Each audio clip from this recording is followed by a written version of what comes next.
Hello everyone, welcome to my YouTube channel The Educator मा र hope you all are fine र दसैँ र तिहार पनि सकिसकेको छ र अब क्लास 12 को स्टुडेन्टहरु अलिक सिरियस हुनुपर्ने छ। त्यही भएर मैले आज चाहिँ क्लास 12 को ट्रेडिङ एकाउन्ट र PL एकाउन्ट कसरी गर्ने र कसैलाई समस्या छ भने hope this video will help you।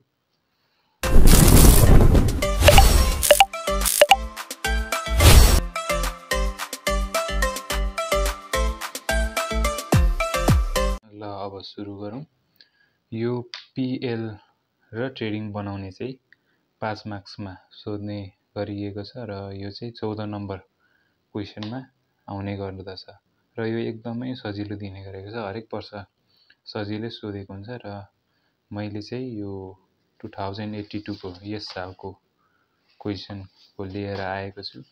यसपालि पनि सजिलै सोधिएको थियो, त्यही पनि कतिपय मान्छेले यसमा समस्या हुन सक्छ, त्यही भएर मैले यो भिडियो बनाउन लागेको हो।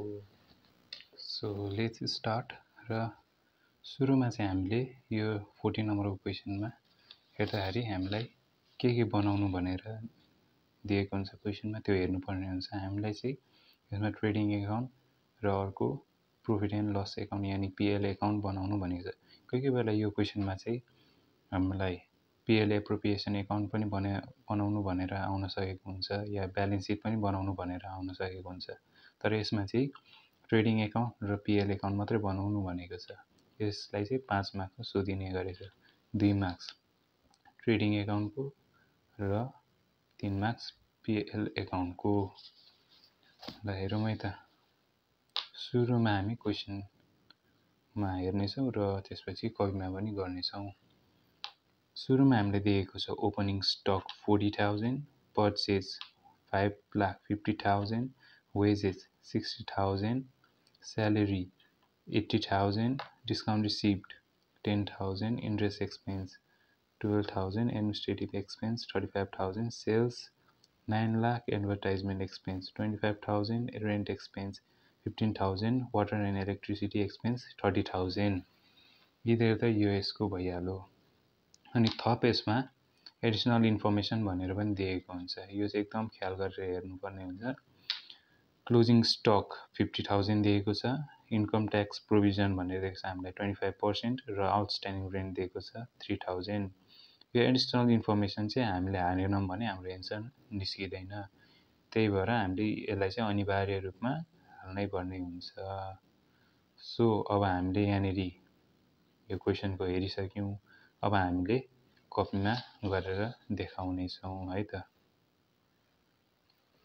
सुरुमा हामीले यो गर्दाखेरि चाहिँ फर्मेट कोर्नुपर्ने हुन्छ र फर्मेट बनाउँदाखेरि पेन्सिल र स्केलको प्रयोग गर्नु होला। ल हामी फर्मेट बनाउँछौँ।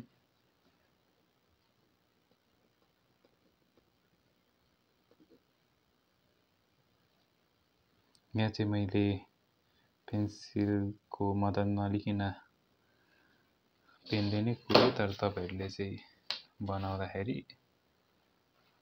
भरसक पेन्सिल र स्केलको मद्दतले बनाउनु होला है त।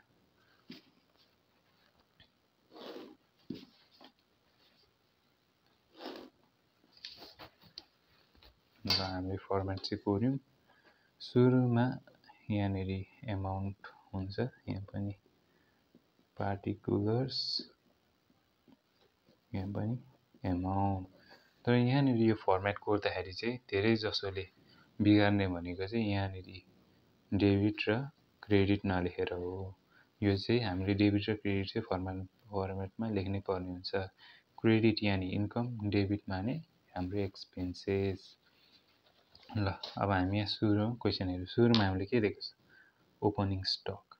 यो ट्रेडिङ एकाउन्ट गर्दाखेरि चाहिँ फर्मेट चाहिँ एकदम हामीलाई जरुरी हुन्छ। फर्मेट चाहिँ थाहा नै हुनुपर्छ। यो फर्मेट थाहा भएन भने चाहिँ यो गर्न गाह्रो हुन्छ। र सुरुमा दिएको छ हामीलाई ओपनिङ स्टक। ओपनिङ स्टक यानी कि हामीलाई बिजनेस स्टार्ट गर्दाखेरि लागेको खर्च, त्यो चाहिँ ट्रेडिङ एकाउन्टमै आउँछ। त्यही भएर यहाँ यो 2 पनि जहिले लेख्नुपर्छ है। यो 2 चाहिँ लेखेन भने मार्क्स काटिन सक्छ। 2 ओपनिङ स्टक, यो ओपनिङ स्टक हामीलाई दिएको छ 40,000। ओपनिङ स्टकको हामीलाई कति दिएको छ 40,000। यहाँनिरबाट पनि हेर्दै गर्न सकिन्छ। अनि अर्को छ पर्चेज यानि हामीले बिजनेस स्टार्ट गर्दाखेरि सामानहरू किनेको। त्यस हामीले ट्रेडिङ एकाउन्टमा चाहिँ के हाल्नुपर्छ भने सुरुमा आफूले बिजनेस स्टार्ट गर्दाखेरि लागेको खर्चहरू यसमा लेखिने गरिन्छ। त्यही भएर अर्को पर्चेज पनि हाम्रो बिजनेस स्टार्ट गर्दा नै लाग्ने छ। त्यसैले यसमै पर्चेज पनि लेख्छौँ। पर्चेज हामीलाई दिएको छ 5,50,000 र थप कोही बेला क्वेसनमा पर्चेज रिटर्न भनेर पनि क्वेसनमा दिएको हुन्छ। त्यतिखेर चाहिँ हामीले यही पर्चेजबाट घटाउनु पर्ने हुन्छ। तर अहिले दिएको छैन, त्यही भएर हामीले अहिले गरिराख्नु परेको छ, हामीले यसमा हालिराख्नु पर्ने छैन। अर्को छ हामीलाई दिएको वेजेस यानि मजदुरलाई दिने ज्याला। अब सामानहरू बोक्न त चाहियो बिजनेस स्टार्ट गर्दाखेरि, त्यही भएर यिनीहरूलाई पनि यी ट्रेडिङ एकाउन्टको डेबिट साइडमा हालिनेछ। अर्को छ स्यालेरी चाहिँ यसमा आउँदैन है। स्यालेरी चाहिँ किनकि वर्करहरूलाई दिने हो, किनकि बिजनेस स्टार्ट गर्ने बित्तिकै त हामीले कामदार त लाउँदैनौँ नि त, अफिसमा काम गर्नेहरू त लाइदैन। त्यही भएर यसमा चाहिँ अहिले स्यालेरी आउँदैन। डिस्काउन्ट रिसिप्ट पनि आउँदैन। अनि अर्को छ इन्ट्रेस्ट एक्सपेन्स पनि आउँदैन, एडमिनिस्ट्रेटिभ पनि आउँदैन। सेल्स चाहिँ हाम्रो अब बिक्री यानि हाम्रो इन्कम भनेकै हाम्रो अघि मैले भनेको थिएँ क्रेडिटमा जान्छ। त्यही भएर डेबिटको लेख्दाखेरि चाहिँ 2 लेखिन्छ हैन। डेबिटको लेख्दाखेरि चाहिँ 2 लेखिन्छ, क्रेडिटको लेख्दाखेरि चाहिँ बाई लेखिन्छ। बाई सेल्स हामीलाई दिएको छ 9 लाख चाहिँ हामीलाई सेल्स दिएको छ। कोही बेला यसमा चाहिँ सेल्स रिटर्न पनि दिइने गरेको छ। त्यो सेल्स रिटर्न भनेर चाहिँ दिएको छ भने त्यसलाई सेल्सबाट घटाउनु पर्ने हुन्छ। अब अर्को हामीलाई दिएको छ एडमिनिस्ट्रेटिभ एक्सपेन्स, त अघि भइसक्यो। एडभर्टाइजमेन्ट पनि आउँदैन यसमा, रेन्ट पनि आउँदैन, वाटर एन्ड इलेक्ट्रिसिटी पनि आउँदैन यसमा। अर्को छ अब हामीले अघि भनेको थिएँ मैले एडिसनल इन्फर्मेसन चाहिँ हेर्नै पर्ने हुन्छ। सुरुमा दिएको छ क्लोजिङ स्टक, यो चाहिँ हाम्रो क्रेडिट साइडमा जान्छ बाई भनेर। क्लोजिङ स्टक भनेको हाम्रो स्टकमा उब्रिएको सामान हो। यसलाई यहाँनिर 50,000 भनेर अलिक देखिएको रहेछ, 50,000 भनेर हालिदिउँ। अनि अर्को छ इन्कम ट्याक्स प्रोभिजन, यो चाहिँ अहिले हामीले गर्नु हुँदैन है ल। यो मुनितिर आउटस्ट्यान्डिङ रेन्ट भनेको छ, यो चाहिँ इन्कम ट्याक्स प्रोभिजन चाहिँ यहाँ अहिले ट्रेडिङ एकाउन्टमा गरिँदैन। यो आउटस्ट्यान्डिङ रेन्ट पनि, किनकि आउटस्ट्यान्डिङ भनेको तिर्न बाँकी हो, त्यही भएर अहिले हामी हाल्दैनौँ। यो पिएल एकाउन्टमै हुन्छ। ट्रेडिङमा चाहिँ अब लगभग यति मात्रै हो। र अब यहाँ अर्को डेबिट साइडमा अब सुरुमा हेरौँ कुनमा बढी छ या घटी छ, 1-2 लाइन छोडेर यस्तो अनि यस्तो गऱ्यौँ।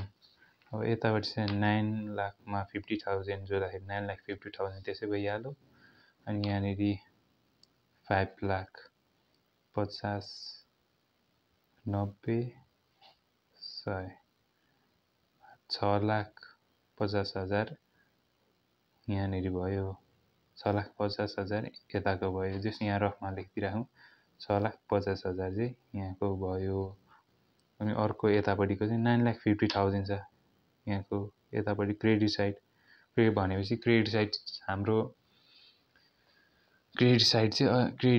चाहिँ अलिक धेर छ। त्यही भएर हामीले यो जुन नम्बर हामीसँग जुन एमाउन्ट ठुलो छ त्यही यो बक्सामा लेख्नुपर्ने हुन्छ, यो बक्सामा लेख्नुपर्ने हुन्छ। कतिपय मान्छे झुकिन सक्छ, यसमा घटाएर गरिने भन्छन्, तर हैन, यसमा चाहिँ जुन धेर छ हामीसँग त्यही लेखिदिँदा भइहाल्छ। कुन धेर छ हाम्रो क्रेडिट साइडको 9,50,000 चाहिँ हामीसँग छ।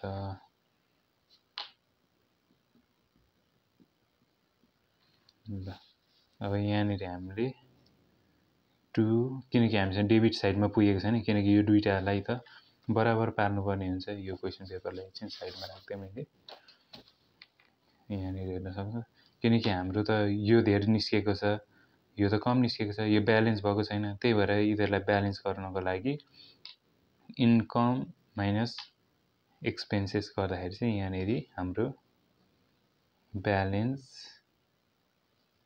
सिडी क्लोजिङ डेट भनेर बुझिन्छ। यहाँ अब कतिले पुगेन यो क्यालकुलेटरमा पनि गर्न सक्नुहुनेछ।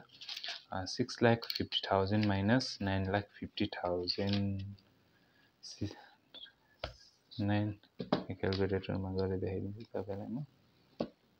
6,50,000 माइनस 9,00,000 सरी हो मिस्टेक भयो, 9,50,000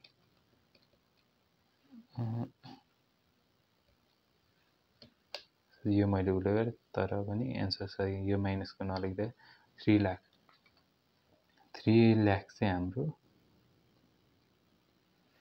क्लोजिङ डेट निस्क्यो है त। यदि गरेपछि हाम्रो ट्रेडिङ एकाउन्ट, यहाँनिर मैले यो टपिक नै यो ट्रेडिङ एकाउन्टको चाहिँ तपाईँहरूले नि लेख्नुपर्ने हुन्छ है त। Trading account for the year ending भनेर चाहिँ लेख्न नबिर्सिनु होला तपाईँहरूले, यो मैले चाहिँ गर्दाखेरि बिर्सेछु। ल अब यो ट्रेडिङ एकाउन्टको चाहिँ हाम्रो भइसकेको छ। अब हामीलाई अर्को चाहिँ पिएल एकाउन्ट बना भनेर दिएको छ। ल अब पिएल एकाउन्ट पनि बनाऊ। PL account profit and loss account बनाउनु पर्ने हुन्छ फर दी इयर एन्डिङ भनेर लेखिदिनुहोस् र डट डट डट। अनि यो चाहिँ ट्रेडिङ जस्तै हुन्छ। पार्टिकुलर्स स्केलको सहायताले गरिदिनुहोस्।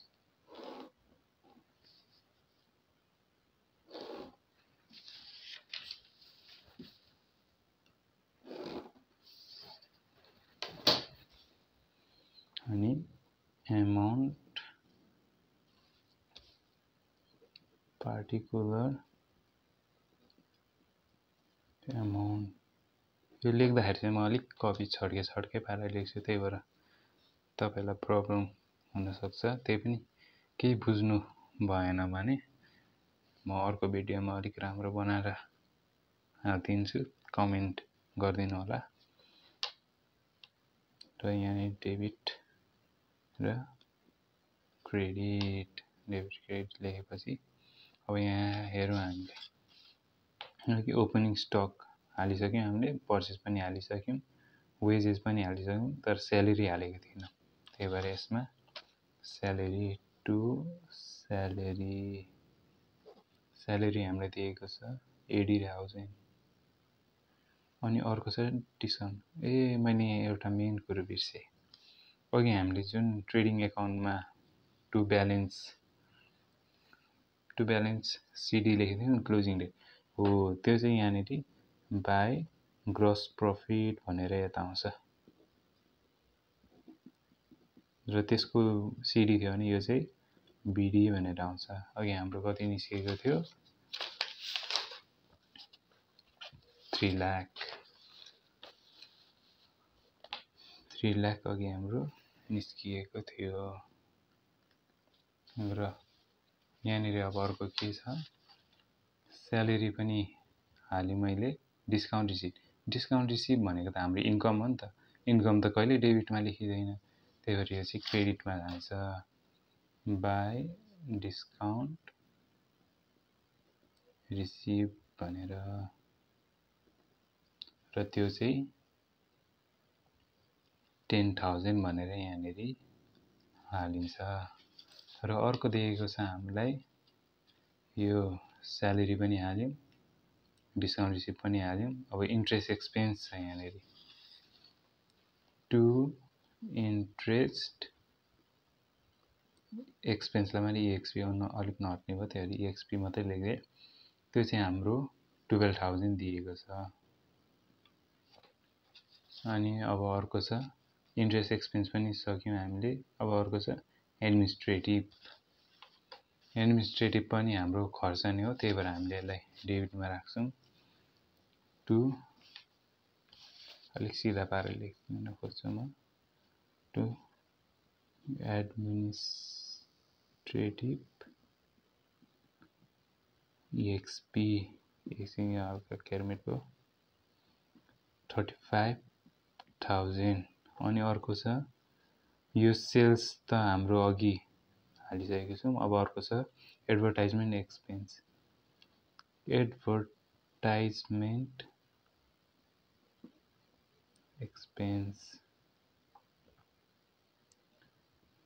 25,000 अनि अब एडभर्टाइजमेन्ट पनि भयो अब अर्को के छ हाम्रो रेन्ट एक्सपेन्स तर सुरुमा हामीले यो गर्दाखेरि के त यहाँनिर पढेको थियौं नि एडिसनल इन्फर्मेसनमा आउटस्ट्यान्डिङ रेन्ट पनि छ त्यही भएर यसमा यो पनि जोड्नु पर्ने किन यो पोहोर सालको हामीले तिर्नु बाँकी थियो त्यही भएर यो वर्ष हामीले तिर्नुपर्छ भनेर यसलाई जोडेर ट्रान्ज्याक्सन देखाउँछौं त्यही भएर यो एक्सपेन्स चाहिँ हो रेन्ट एक्सपेन्स डट दिएर हामीले कति 15,000 तिर्नु पर्ने प्लस एड रेन्ट ड्यू भनेर देखाउन सक्छौं रेन्ट ड्यू चाहिँ हाम्रो 3,000 15 प्लस 3 18,000 चाहिँ हाम्रो रेन्ट एक्सपेन्स एक्चुअली रहेछ रेन्ट एक्सपेन्स पनि भयो अब अर्को छ water and electricity expense to water and electricity expense त्यो चाहिँ हामीलाई दिएको छ 30,000 ल अब यसमा यति हैन तर हामीले 1 नम्बरको क्लोजिङ स्टक पनि भइसक्यो इन्कम अब यो बाँकी छ हामीले गर्ने यो मुलतिर पनि भइसक्यो अब यो हेर्नु इन्कम ट्याक्स प्रोभिजन भनेको छ त्यो चाहिँ 25% भनेर दिएको छ त्यसमा चाहिँ कतिजना झुकिनुहुन्छ यो कसरी गर्ने यो अलिक गाह्रै भयो भन्नुहुन्छ तर यो एकदम सजिलो छ यो PL गर्दाखेरि चाहिँ यसरी प्रोभिजन दिँदाखेरि चाहिँ सुरुमा हामीले यो जोड्नु पर्ने हुन्छ डेबिट साइड र क्रेडिट साइड जोडौँ है त अब यताको त 3,10,000 भइहाल्यो यताको अब डेबिट साइडको जोडी हेरौँ ल डेबिट साइडको 80,000 plus 12,000 plus 35,000 plus 1,000 plus 18,000 plus 30,000 गर्दाखेरि हाम्रो 2 लाख निस्किन्छ यसको 2 लाख निस्किन्छ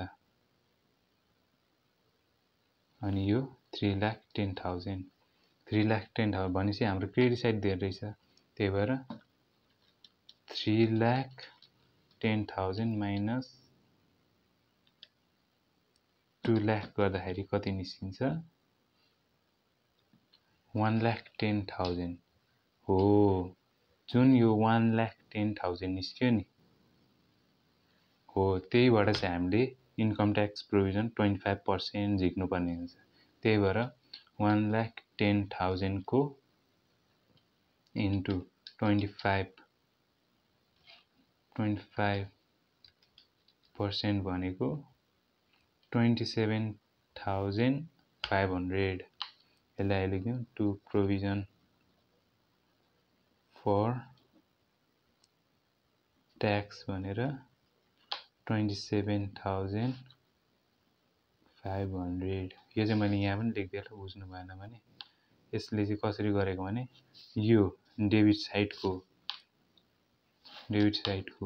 2 लाख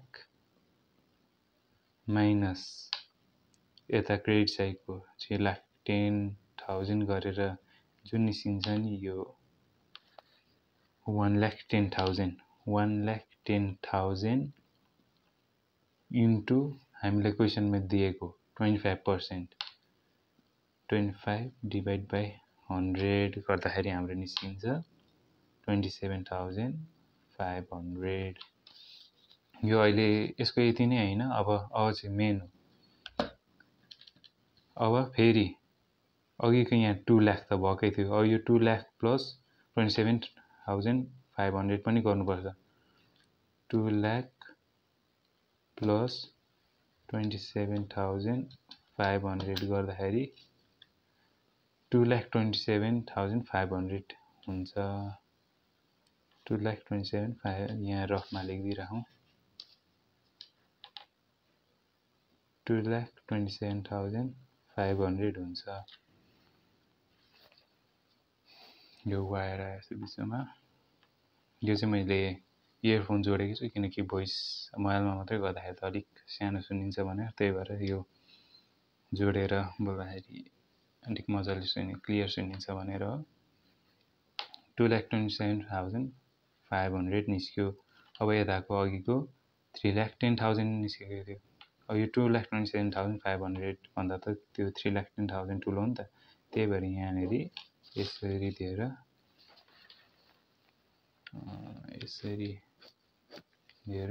3,10,000 यो ठुलो चाहिँ लेखिदिइहाल्नुहोस्। 3,10,000 गरेपछि टु नेट प्रॉफिट सिडी भनेर लेख्नु। नेट प्रॉफिट सिडी अब गरौँ। 3,10,000 माइनस 2,27,500 गर्दाखेरि हाम्रो एन्सर निस्किन्छ 82,500। 82,500 चाहिँ यसको एन्सर हो र यति गर्दाखेरि तपाईको 5/5 आउँछ। यो ट्रेडिङ र प्रॉफिट एन्ड लस आयो भने एकदम सजिलो। अर्को PL एकाउन्ट एप्रोप्रिएसन एकाउन्ट बना भन्नु भने पनि एकदम सजिलै हुन्छ। Hope you at last I want to say that thank you for watching this video। अनि केही प्रब्लम भएछ भने कमेन्ट सेक्सनमा कमेन्ट गरिदिनु होला। यो मेरो फर्स्ट युट्युब च्यानल भएकोले प्लिज लाइक सब्सक्राइब अनि सेयर गरिदिनु होला भन्दै म बिदा माग्न चाहे। Thank you, by by.